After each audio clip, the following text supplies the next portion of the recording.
बिस्मिल्लाहिर्रहमानिर्रहीम, अस्सलाम वालेकुम।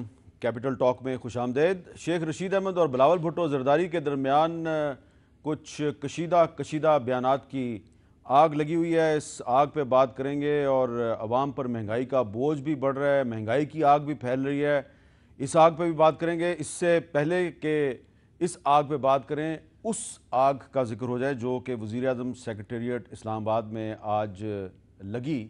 ये जो पुरस्रार आग है ये रेड जोन में लगी, इसलिए इस आग के पीछे पीछे कुछ बैकग्राउंड जो है उसको जानना बहुत ज़रूरी है, क्योंकि जो रेड जोन है इसमें आपकी कौमी असम्बली है, पार्लियामेंट हाउस है, और आपके पार्लियामेंट हाउस में 1993 के बाद से 3 दफ़ा आग लग चुकी है। 1993 में, 2002 में और उस 2007 में 3 दफ़ा पार्लियामेंट हाउस में आग लग चुकी है। और एक दफ़ा जो आग लगी थी उसमें पब्लिक अकाउंट्स कमेटी का जो रिकॉर्ड था वो रिकॉर्ड जो है वो जल गया था।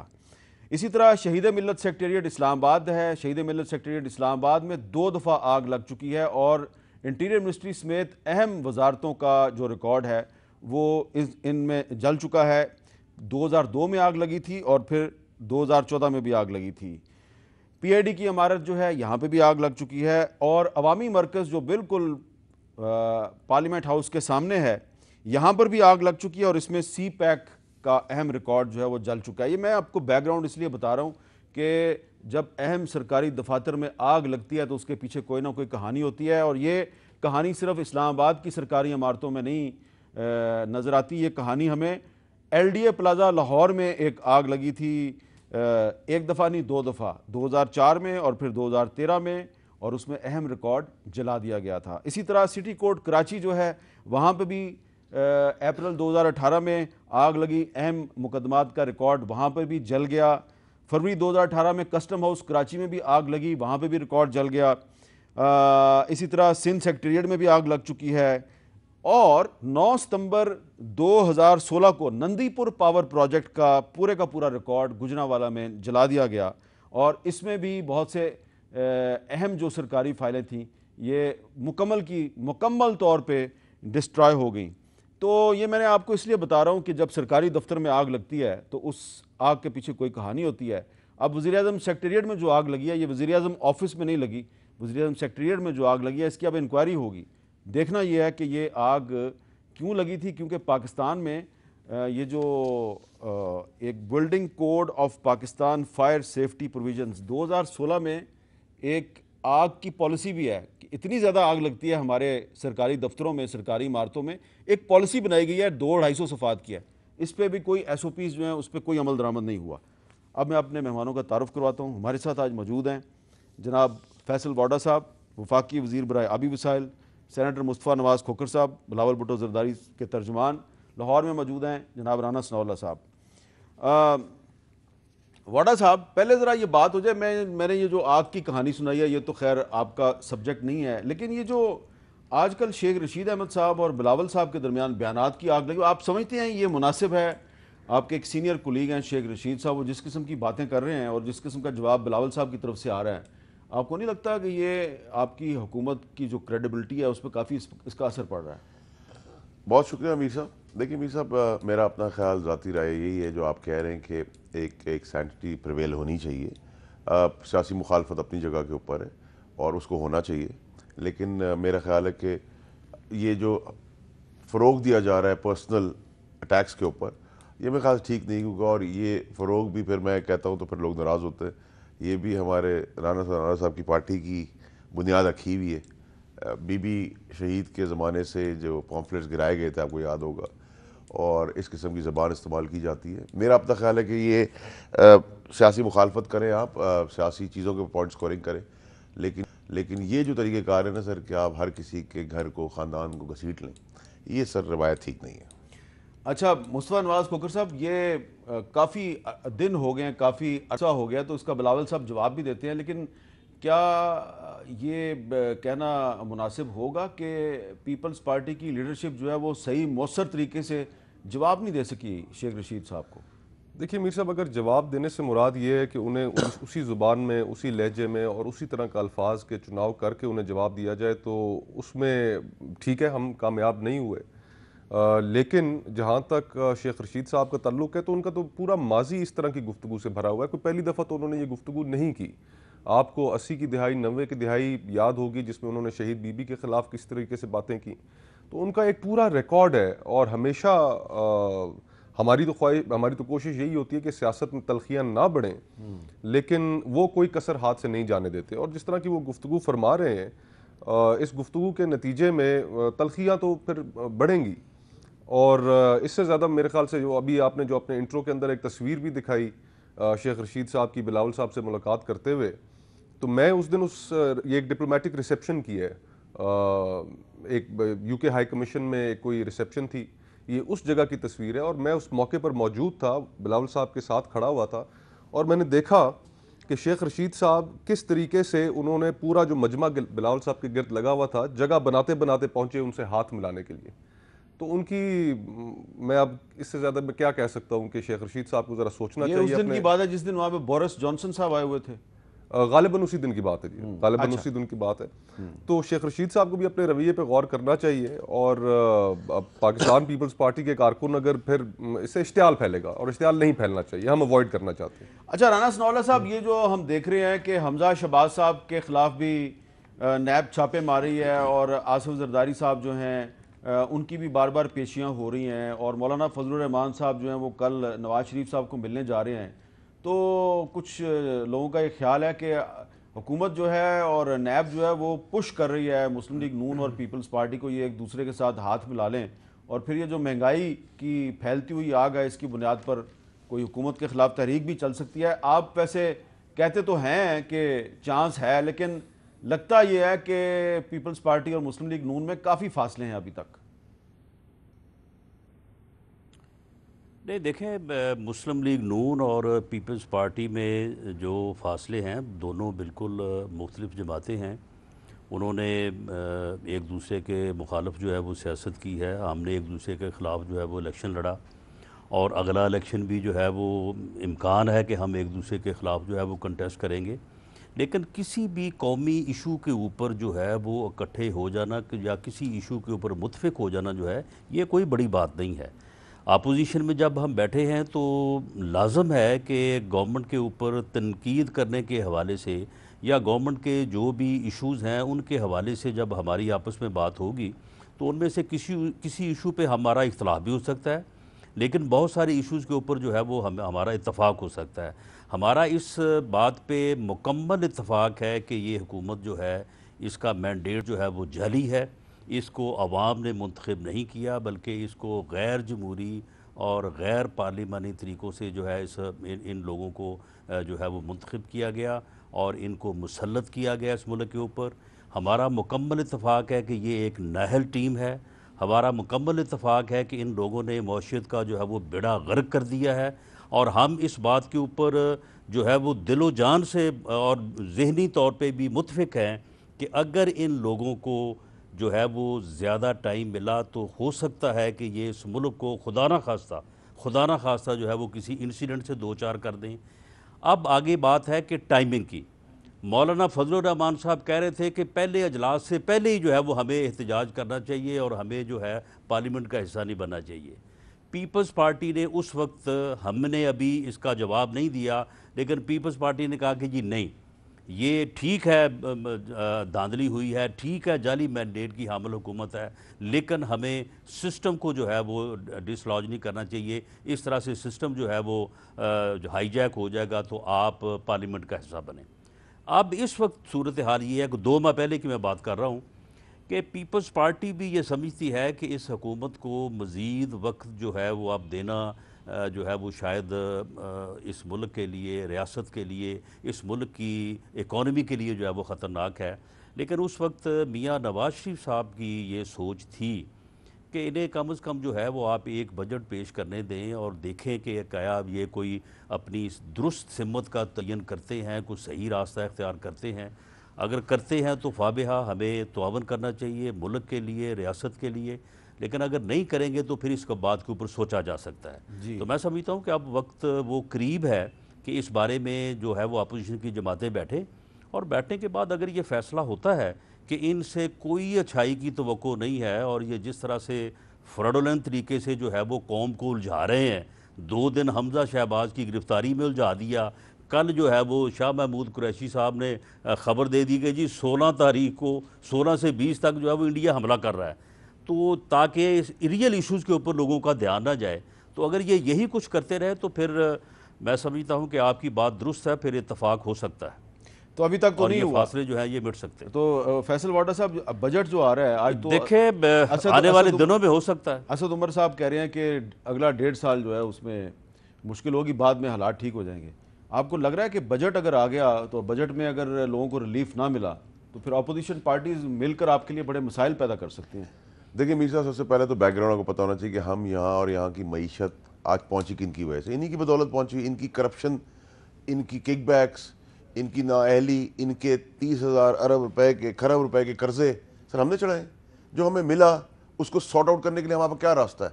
हम इनकी तरह कर्जे ले लें और आगे आने वाली 10 नस्लों का धेरों में धकेल दें। नंबर 1, कर्जे ले तो रहे हैं ना आप IMF सर वो तो हम इनका सूद पूरा करने की और इंटरनल बोरोइंग भी। सर मेरी बात सुनो ना, मेरे साथ आप डॉक्यूमेंट्स पे बैठे, फैक्ट्स के ऊपर बैठे ना सर। इनके कर्जों के सूद भरने के लिए 6.5 अरब रुपए हमें डेली सूद भरना है। वो इनके लिए कर्जे हैं, मेरे लिए कर्जे नहीं है, मेरी हुकूमत के। नंबर 1। नंबर 2 सर ये कि देखिए, मैं आपको बड़े वसूख से कहना चाहता हूँ कि चंद हफ्तों में महंगाई तो हमें बर्दाश्त करनी पड़ेगी, लेकिन महंगाई के साथ आप कोई इंसेंटिव अगर कौम को देते हैं तो कौम उसको बर्दाश्त कर लेती है, मुश्किल वक्त भी बर्दाश्त कर लेगी, क्योंकि पाकिस्तान हमारी आवाम का है, हमारा नहीं, हमारी आवाम का है। मैं आपको बताऊं सर कि इतनी ज़्यादा चीज़ें अच्छी होने वाली हैं, इतनी ज़्यादा अच्छी होने वाली है, और स्पेशली आप स्टॉक से ले लें, इंडस्ट्री ले लें। और आज तो स्टॉक एक्सचेंज में बहुत ज्यादा हालात खराब थे सर। सुन लेना सर, हाँ। स्टॉक एक्सचेंज, प्रॉपर्टी, इंडस्ट्री, खास तौर पे जो मीडिया के मालिकान कह रहे हैं अपने लोगों को हमारे पर डाल के निकाल रहे हैं, उन सबको मैं कहता हूं कि इन सबको रोक लें। अच्छा। क्योंकि बंदों की शॉर्टेज हो जाएगी, इतनी नौकरियां आपकी आने वाली। मैं ये नहीं बात कर रहा सालों की, मैं हफ्ते, 10 दिन, 2 हफ्ते, 4 हफ्ते की बात कर रहा हूं। ये तो बहुत बड़ी खुशखबरी दे रहे हैं ये आपको समझा कि चंद हफ्तों में पाकिस्तान के हालात ठीक होने वाले हैं। सर देखिए, महंगाई हम बर्दाश्त करेंगे क्योंकि ये हमें वरासत में मिली है, इनकी करप्शन की वजह से मिली है। लेकिन क्योंकि महंगाई के साथ एक और सिचुएशन क्रिएट हो गई थी, एक नौकरियों की। वो मैं आपको अभी वापस कहता हूं कि नौकरियों से किसी को ना निकालें। एक मिनट आप जरा सुन लें कि आपके फाइनेंस मिनिस्टर और आपके वजीर आजम जो है वो FBR के बारे में क्या कह रहे हैं। मैं सिर्फ एक महकमे की बात कर रहा हूं, सुने फाइनेंस मिनिस्टर और प्राइम मिनिस्टर FBR के बारे में क्या कह रहे हैं। आसानी पैदा करें, खुदा का वास्ता। मैं पहले भी ये बोल चुका हूं कि वो इतने सवाल तो आप अपनी बेटी का रिश्ता देते हुए नहीं पूछते जितना FBR पूछते हैं आपसे साल के रिटर्न के अंदर, कि ये बताओ कि मई के 2017 में तुमने बिजली का बिल कितना दिया था। ओ भाई, के इलेक्टर से जाके पूछ लो या एस्को से जाके पूछ लो, डेटाबेस अपना इंटीग्रेट करो, ले लो खुद डेटा। लोगों की जिंदगी क्यों मुश्किल करते हैं? अगर हमने ये रियलाइज किया कि FBR ठीक नहीं हो सकती, हम एक नई FBR बना देंगे। वो तो सरकारी इदारों पे खुद हुकूमत तनकीद कर रही है, आप कह रहे हैं हालात ठीक होने वाले हैं। देखिए मीर साहब, 2-3 चीज़ें हैं बड़ी इंपॉर्टेंट। एक तो मीर साहब ये कि देखें, जो महंगाई है वो महंगाई 35 साल की महंगाई मेरी सरकार नहीं लाई है, मेरी गवर्नमेंट नहीं लाई। मैंने अरबों रुपए, खरबों रुपए कर्जे नहीं लिए, मैं इनका सूद भरने के लिए कर्जे ले रहा हूँ। 157 बिलियन का गैस पे लोन छोड़ के गए हैं। लेकिन चंद हफ्तों में ये सारे मामला किस तरह ठीक हो जाएंगे? सर मेरी बात सुनिए सर, आप देखिए तो अभी तक अल्लाह का करम है कि जो भी कहा बड़े वसूख से कहा, देर हुआ जरूर है। कोई भी चीज मेरी हिस्ट्री उठा आज ही एक मल्टीनेशनल कंपनी का मैं नाम नहीं लेता, आज ही एक मल्टीनेशनल कंपनी जो है उसने एक खत लिखा प्राइम मिनिस्टर को, मैं वो नाम नहीं लेता उनका, लेकिन वो तो कुछ और ही कहानी है। सर देखें, सारे मसले आपको चल हफ्तों में अनफोल्ड होते नजर आएंगे।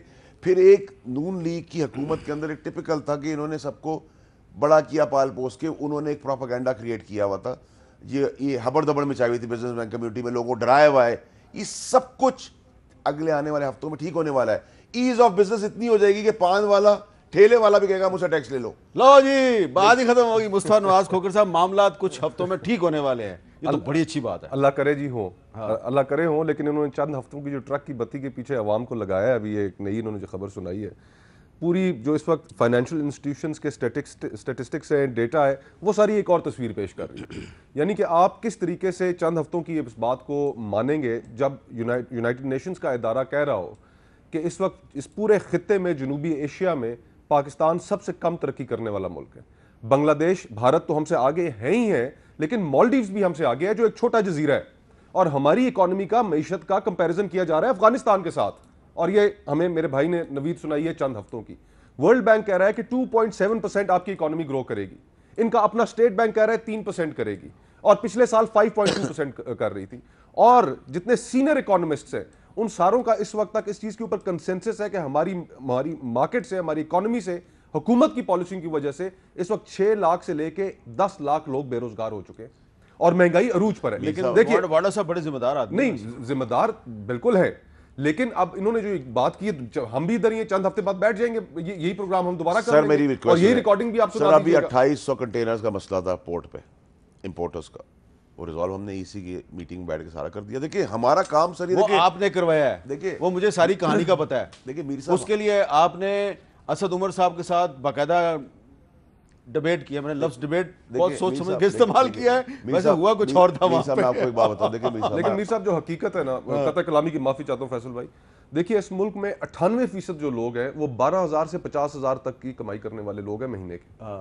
उनको पिछले 7 महीने में, 8 महीने में उनकी आप मुझे बताएं तनख्वाह कितनी रह गई? देखिए जी, रजाक दाऊद साहब तो कह रहे हैं पाकिस्तान कंगाल हो गया है, कहा है उन्होंने।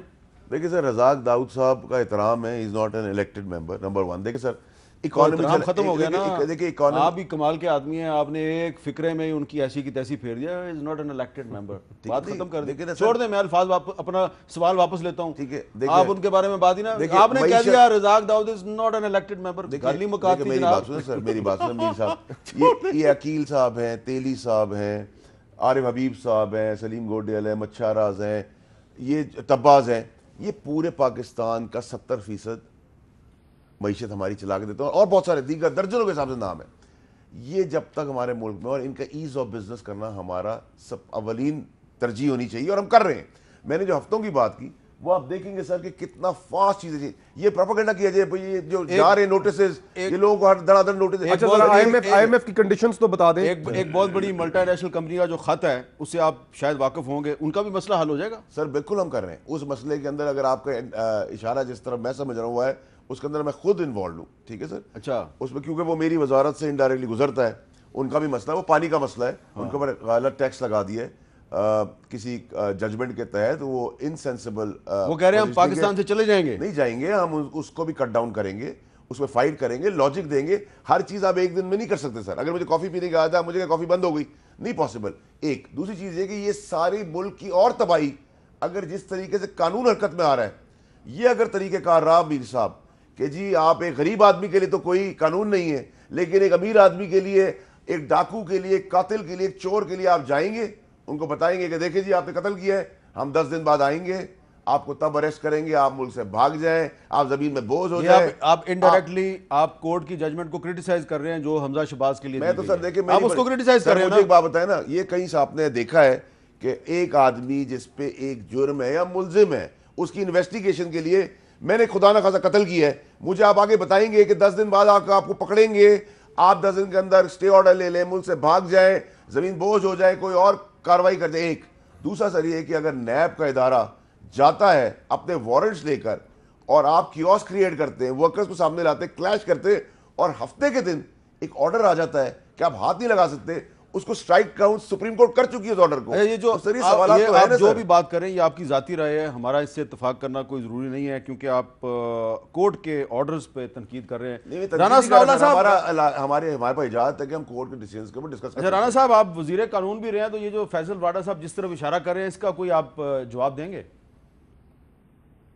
जी, फैसल वाडा साहब ने जो बात की है, मैं वाडा साहब की खिदमत में ये अर्ज़ करूँगा कि वो जिनको जाके फूल के गुलदस्ते ये पेश किया करते थे, इन्हें मालूम नहीं है कि राव नवार को जो है वो किस तरह से जो है वो सेफ पैसेज दिया गया था कि जनाब वो आएँ और आके कोर्ट में पेश हों, और पेश होने तक जो है उनको गिरफ़्तार ना किया जाए। इनको ये मालूम नहीं है कि संगीन गद्दारी के मुजरम जनरल मुशर्रफ को ओपन ऑफ़र थी सुप्रीम कोर्ट की तरफ से कि आप आएँ, आपको एयरपोर्ट पे रिसीव किया जाएगा, आपको रेंजर्स की जो है वो हिफाजत दी जाएगी, आप जाके अदालत में पेश हों, आपको कोई गिरफ़्तार नहीं करेगा, जाके आप अदालत को सरेंडर करें, अदालत आपके मामले में जो है वो फ़ैसला करेगी।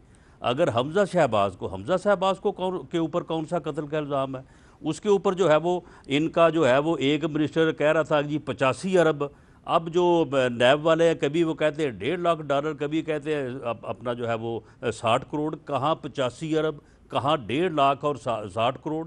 तो बात यह है कि उनको हाई कोर्ट ने ये कहा कि अगर आपने इनको इस केस में गिरफ्तार करना है तो आप इनको जो है वो 10 दिन का जो है वो नोटिस देंगे, यानी मौका फराहम करेंगे कि वो अदालत में अगर आना चाहें तो वो अदालत में आ सके। उसकी उन्होंने वायलेशन की, उन्होंने दोबारा अदालत से रुजू किया, अदालत ने उनकी बात सुनी और उसके बाद तफसीली जवाब जो है वो नैब से जो है वो मांग लिया है। और जो ये बात कर रहे हैं कि उनको ये 2 दिन की जो बेल मिली थी, हाई कोर्ट की अदालत आलिया की ये जो है वो जुरिस्डिक्शन है, उनका ये इख्तियार है कि अगर कोई आदमी पटिशन करे हाई कोर्ट में और उसके बाद वो ये मौक़िफ़ इख्तियार करे कि मुझे हाई कोर्ट में पेश होने से रोका जा रहा है गैर कानूनी तरीके से, तो हाई कोर्ट उसे पेश जो सेफ पैसेज है वो उसको फराहम कर सकता है, अच्छा। उसके ऑर्डर कर सकता है। ठीक है। राव नवार को भी हुए, जनरल मुशर्रफ को भी हुए। मीर साहब देखिए, जनरल मुशर्रफ की बात करें, वो इन्हीं की रिजीम थी, इन्हीं का इंटीरियर मिनिस्टर चौधरी निसार साहब, इन्होंने कोर्ट पर डाला, कोर्ट ने कहा आप मैं अब की बात कर रहा हूँ। अब मैं ये कह रहा हूँ, अर्ज मेरी सुने सर मीर साहब, कि मुझे एक बात बताई, कन्विक्टेड आदमी को, मियां नवाज शरीफ साहब को 6 हफ्ते स्ट्रेस रिलीज करने के लिए, हवा खाने के लिए इजाजत दे दी, हम एहतराम करते हैं, हम कुछ नहीं बोल रहे, ठीक है जी। अब आप कहते हैं कि जी एक आदमी जिसके ऊपर केस है, उस पर नैब की भी मुझे कहानी समझ नहीं आई। भाई नैब के ऊपर अगर हमजा शहबाज शरीफ दे रहे थे हाजिरियां, तो भाई आप उनको हाजिरी में बुला लेते, पकड़ लेते वहां। आपने भी 2 दिन ये पूरा सीन क्रिएट किया कि हमजा भाई साहब मिलने आए, ये मेरी सोच से बालातर है। आप नैब की नीयत पे भी शक कर रहे हैं, सर, और नैब का वो अफसर वो काली एन के लगा के वो वहां जो गया था, आपके ख्याल में उसने ड्रामा किया? सर मुझे एक बात बताए ना, नैब कह रही है कि हम हमजा भाई से मिलने आए हैं, तो क्या आप आम मुजरिम जो पाकिस्तान का है उसको आप जाए कहते हैं कि अब्दुल्ला भाई आपने कत्ल किया था, हम आपसे मिलने आए हैं, आप 10 दिन बाद आपको पकड़ने आएंगे, और अगर छुट्टी का दिन होगा तो कोई बात नहीं, आपके लिए कोई इजाजत आ जाएगी। सर देखिए मेरी बात सुने, नहीं तो इसमें सच बताएं, अगर मुझे जरा इजाजत दें, सिर्फ एक जुमला कहने की, ये हिसाब किताब रहा तो मुल्क जो हादसे का खुदा ना खास्ता राना सदाम साहब इशारा करे, लेकिन फैसल भाई जरा इस तरह होते हैं, जरा बीआरटी को भी ज़हन में रख लें, अच्छा वो उसकी तरफ आते हैं, जरा बीआरटी को भी ज़हन रख लें, ज़हन में रख लें, आप मालूम जब्बा वाले केस को भी ज़हन में रख लें, आप बोस्ट स्कूल्स वाले केस को भी ज़हन में रख लें। नैब ने वहां पर क्या कार्रवाई की है? जहां पर आपके लोगों का जिक्र आता है तो वहां पर आप चुप हो जाते हैं, वहां पर आप बोलते ही नहीं है।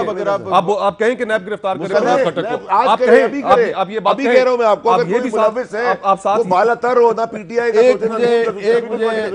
एक मुझे ब्रेक लेनी है, लेकिन ब्रेक से पहले जरा है उस पर जरा गौर फरमाइएगा कि रज़ाक दाऊद साहब का मैंने सवाल किया तो फैसल वाडा साहब ने कहा वो एक अनइलेक्टेड आदमी है। मैंने फ़ौरन सवाल वापस ले लिया, मैंने कहा वाकई अनइलेक्टेड आदमी है तो इनके ख्याल में इंपॉर्टेंट नहीं है, तो मैंने भी सवाल वापस ले लिया। इसी तरह की बात आज पंजाब के फूड मिनिस्टर समीला चौधरी साहब ने कही है। उन्होंने कहा कि कुछ अनइलेक्टेड एडवाइज़र्स जो हैं उनकी हुकूमत के अंदर, अनइलेक्टेड एडवाइज़र्स जो हैं वो आस्तीन के सांप हैं।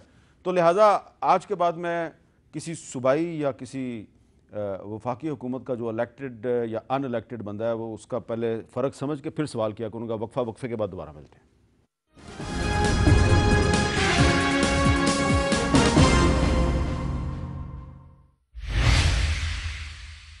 कैपिटल टॉक में दोबारा खुश आमदेद।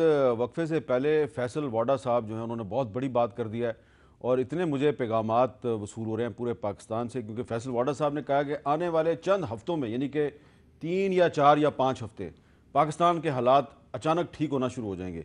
तो फैसल वाडा साहब आज है 8 अप्रैल 2019, तो कितने हफ्ते के बाद दोबारा मैं आपको याद दिलाऊं? सर 10 दिन से लेके आपने 5 हफ्ते कह दिए, बिल्कुल आप खुद देखिए। देखिए मैं आपको उसकी लॉजिक अभी हफ्ते बढ़ते जाएंगे। नहीं, मैंने आपकी टाइमलाइन पे मैं आपको उसकी लॉजिक देता हूँ।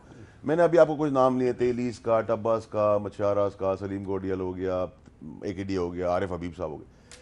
ये मुल्क के बिजनेसमैन, हमने इनके सामने हम पले बढ़े, इनके सामने हमने कारोबार किया है। ये मुल्क के अंदर ऐसे बहुत सारे कारोबारी हैं, पंजाब में भी हैं, अरशद कॉरपोरेशन है, बहुत सारे नाम हैं। फॉर दैट मैटर मैं तो आपको वैसे भी हाईलाइट करूँ कि मलिक रियाज के मैं फेवर में हूँ कि कामयाब आदमी है।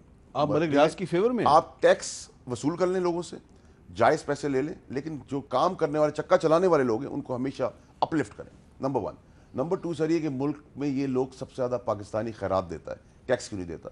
जब आप इनको आसानी दे देंगे, मैं आपको श्योरिटी दे रहा हूँ, फिर से कह रहा हूँ, आने वाले हफ्तों में ऐसे बिजनेस प्लान्स आएंगे कि लोग खुद आगे बढ़ेंगे। देखिए ये जो हबड़ दबड़ मचाई हुई है नून लीग, थोड़ा सा बता देना कि आने वाले चंद हफ्तों में ऐसा क्या होने वाला है। नून लीग के जो कारिंदे हैं ना सर, जिनको पाल पोस के बड़ा किया था, इधर इधर फर्रा भेज दिया, उधर फर्रा भेज दिया। हम तो इसी की मीटिंग के अंदर चेयर बैठ रहे हैं तो हमें पता चल रहा है कि किस तरह इदारों के अंदर जो लॉयल हैं नून लीग के, वो कैसे गेम करें, कैसे गवर्नमेंट को डिस्क्रेडिट करें, वो हमने पकड़ लिया, नाम भी लिस्टें भी बना ली हमने।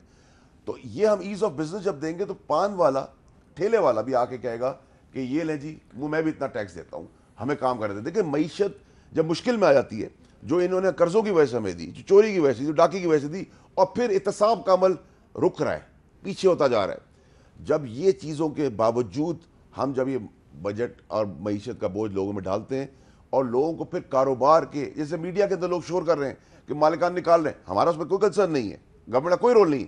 लेकिन मैं उन मालिकान को आज कहता हूँ, इन सारे बंदों को रखें, बंदों की शॉर्टेज हो जाएगी आपके पास। जो 1 करोड़ नौकरियों की बात है वो आप देखेंगे रोल होती है बॉल अल्लाह के हुक्म से इंशाअल्लाह ताला। और मैं आपको बड़े वसूख से सारी बातें कर रहा हूँ, नंबर 1।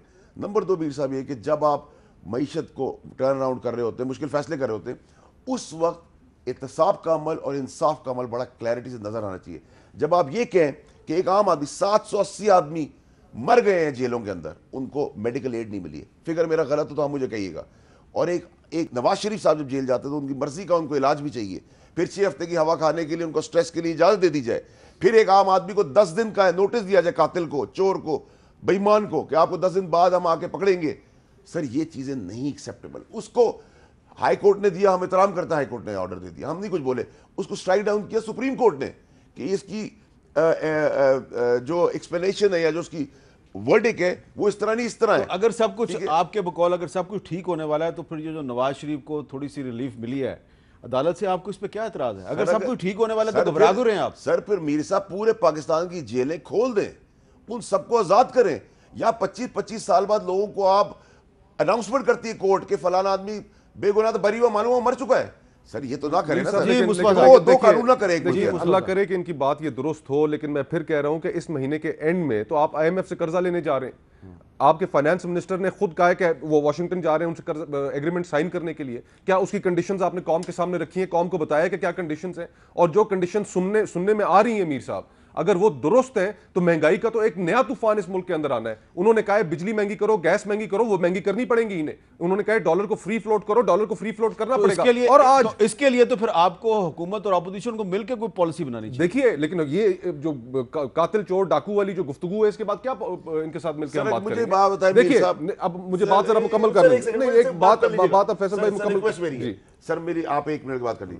सर मुझे एक बात बताएं कि ये कह रहे हैं कि मई आसमान पे चली गई, महंगाई तूफान आ गया, वो मैं 35 साल से ये तो आपने बात तीसरी दफा किया है। जी मेरा हुकूमत थोड़ी थी, आपकी कर्जे, आपकी चोरी, आपका सूद मैं भर रहा हूं। आज असद उमर साहब ने इकोनॉमिक रोड मैप देना था, उन्होंने क्या वो इकोनॉमिक रोड मैप दिया? नहीं दे सके, क्योंकि इस वक्त सारी दुनिया चीख के कह रही है इकोनॉमी एक नेशनल सिक्योरिटी इशू बन गया है। और जो माजरत के साथ जो इनको, हमारा तो ख्याल है कि जो सिलेक्ट करने वाले लोग थे वो भी अब पछता रहे हैं कि हमने ये क्या कर दिया, किस शख्स को ले आए बगैर तैयारी के। पाकिस्तान की आवाम ने इनको सिलेक्ट किया है, आवाम ने, पाकिस्तान की आवाम ने, पाकिस्तान के आवाम ने सिलेक्ट किया, पाकिस्तान के आवाम ने, RTS ने सिलेक्ट किया। देखिए मैं और RTS और इस वक्त आप बाहर सड़क पर जाकर देखें तो सही, आप इन कैमरामैनों से तो पूछें, आप अपने प्रोड्यूसर से तो पूछें जो आपके दफ्तर में बैठे हुए, बाहर सड़क पे जाए, लोगों का हाल क्या हो गया? यार मेरे से पूछ लें आप बताइए, आप खुद बताइए, गवाही दीजिए। सर कैमरामैन से आप ये पूछें कि किसकी वजह से, वो बताएगा। इनकी लूट खसूट की वजह से हुआ है सर, ऐसे हुआ है सर। इनकी हर चीज एक दोनों ने एक काम किए। हाँ कैमरामैन बताओ, पीपल्स पार्टी और नून लीग बोलो, आज कैमरामैन बोलो, तर्ज सियासत बोलो। देखिए इनका अपना बयानिया था कि वजीर आजम ईमानदार हो तो मुल्क में आप देखिएगा किस तरीके से लोग टैक्स देंगे। आज शॉर्टफॉल है, 450 अरब रुपए का शॉर्टफॉल है जो FBR रिकवर नहीं कर सका। क्यों है? अच्छा राना सनाउल्लाह साहब, ये जो सूरत हाल है इसमें अब फैसल वाडा साहब कह रहे हैं कि 4-5 हफ्ते में मामलात बेहतर होने वाले हैं, तो इसमें तो फिर अगर मामलात बेहतर होने वाले तो अपोजिशन को चाहिए कि हुकूमत के साथ मिलकर अवाम के मसाइल को हल करने की कोशिश करें, ना कि आप लड़ें आपस में। मीर साहब हमने इनका जो है वो 100 दिन भी पहले जो है वो देख लिया हुआ है। अब ये 4-5 हफ्ते की बात करें, 4-5 हफ्ते भी देख लेंगे, लेकिन मैं आपसे एक रिक्वेस्ट करनी चाहता हूँ कि ये जो है इन्होंने ये एक यानी एक फ्रॉडुलेंट इन्होंने एक बनाया हुआ है अपना मौक़िफ़। एक कहता है कि जी 300 अरब, दूसरा कहता है 700 अरब, तीसरा कहता है 2000 अरब, फिर चले जाते हैं ये 30,000 अरब के ऊपर जी, खा गए जी, डाकू जी, लूट लिया जी, कर्जे जी।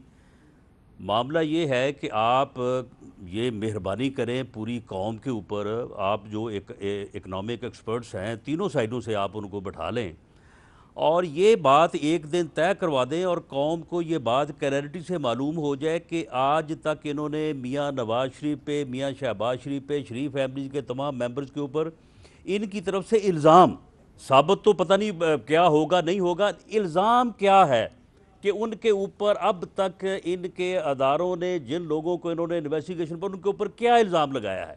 इसी तरह से जो है ये जाली अकाउंट में जी अरबों रुपया चला गया जी, अरबों, पता नहीं ये किन अरबों की बात कर रहे हैं। अब उन जो जाली अकाउंट्स हैं उनमें आज तक जो फिगर जो ये अदारे अलेज कर रहे हैं, FIA है, नैब है, वो राउंड अबाउट जो है वो 15 और 20 बिलियन के बनता है, इससे ज़्यादा नहीं है। ये कभी 3,000 अरब कहते हैं, कभी 2,000 अरब कहते हैं। ये तो कम से कम क्लियर करवाएं कौम को कि ये किस हद तक जो है ये मुबालगा रही और जो है ये प्रोपागेशन से काम ले रहे हैं, सिर्फ और सिर्फ अपोजिशन को जो है वो डिस्क्रेडिट करने के लिए। अच्छा, सिस्टम के लाडले ब्रेक लेना है, जी, ये ब्रेक के काम बाद नहीं चलेगा इस तरह से।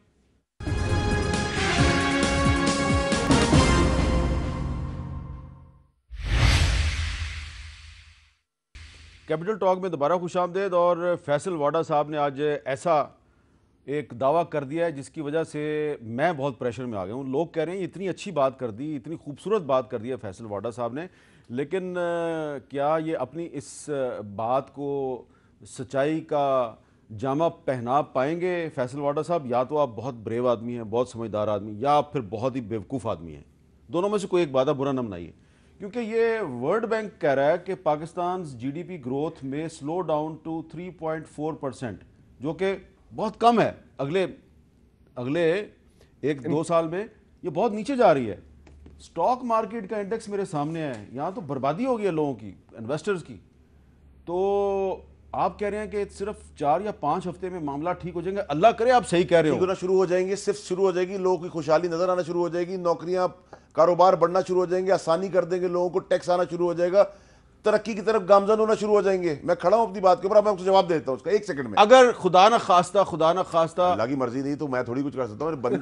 यार ये क्या बात है? यानी अभी तोड़ लगा दी। आप मुझे कह रहे सर, देखिए ना, अल्लाह करे कि सही हो जाए। गैबी मदद तो गैब का तो अल्लाह ताला नहीं, ये गैबी मदद की बुनियाद पे आप बात कर रहे हैं या फैक्ट्स हैं? मैं फैक्ट्स के ऊपर बात कर रहा हूं, मैं वो बात कर रहा हूं। देखिए, अब मैं आपको 2-3 चीजों की जल्दी मिसाल देता हूं।